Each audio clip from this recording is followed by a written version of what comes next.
ئەوەی لە خەمی سلێمانیدایە تەنیا یەکێتیە. ئەم قسەی دکتۆر هەڤاڵە بووبەکر پارێزگاری سلێمانی کاردانەوەی توندی لێ دەکەوێتەوە و عالی حەمەساڵح بە وەڵامێکی هەژێنەر و بە بەڵگەوە بێدەنگی دەشکێنێت.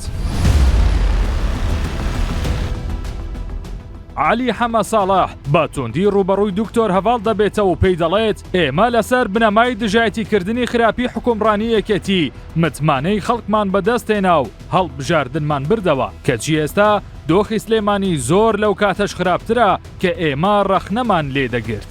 هیوادارم دەسەڵاتداران یەکێتی وەڵامێکیان هەبێت. ئێمە ئیشی هێنانی ئاژەڵەکەین لە سنووری شارباژێرەوە بۆ پێنجێن. ئێستا ناهێڵن بە گومرگ و بە فەرمی داخڵ ببێت دەبێت تەنسیخ بکەین. بۆ هەر جووتێک ئاژەڵ 30,000 دینار بدەینە حەزم. نووسنگیان لە بازاڕی دۆلارەکە داناوە. محەممەد فایەق و هیوا لە خەتی شارباژێر کە قایمقامیش ئاگادارە سامان لە خەتی پێنجێن.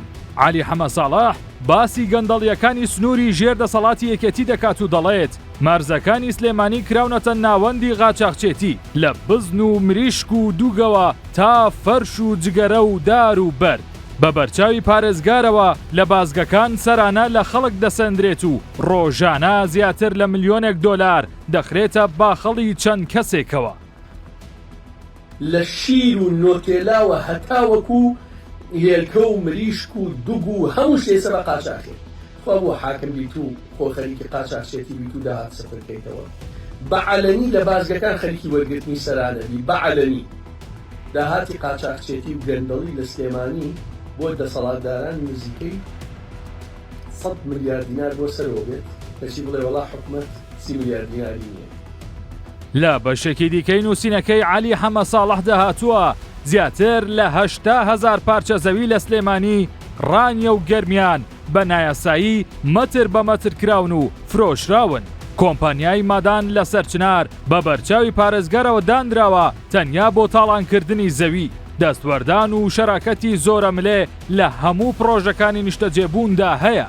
بڕیاردەری ڕەوتی هەڵوێست ئاماژە بەوە دەکات کە بەرپرسانی یەکێتی تەنانەت دەستیان بەسەر بچووکترین بژێوی خەڵکیشدا گرتووە.